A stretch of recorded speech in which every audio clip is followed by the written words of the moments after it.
Welcome to our channel. Today we how to build remarketing campaigns with AdRoll, full guide step by step clearly. Start by logging into your AdRoll account. Navigate to the campaigns section in the main dashboard.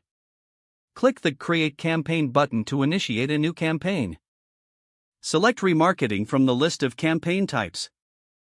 Choose your target audience based on previous interactions with your website. Specify the time frame for which users should be targeted. Set your budget for the campaign, determining how much you're willing to spend daily or over the full campaign duration. Decide on your bids for displaying ads, either through manual or automated options. Select the ad format that fits your strategy, such as display ads, social media ads, or email ads.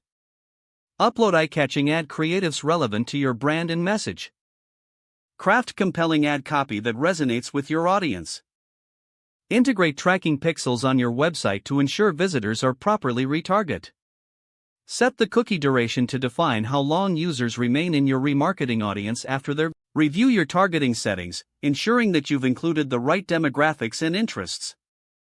Double-check the campaign settings, including budget, bids, and schedule. Click Launch Campaign to activate your remarketing efforts. Monitor the performance of your campaign regularly in the Analytics section. Adjust your strategies based on the data, focusing on what resonates with your audience. Optimize ad creatives and targeting as needed to improve engagement. Continue to analyze and refine your campaigns for sustained results. With these steps completed, you're now equipped to build effective remarketing campaigns with AdRoll.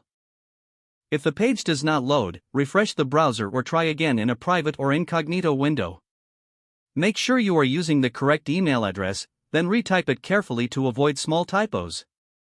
If your password is not accepted, use the reset option and create a new strong password you can remember. Check your spam folder for verification or security emails, then complete any requested confirmation steps. Enable two-factor authentication if available to improve account security and reduce unauthorized access risk.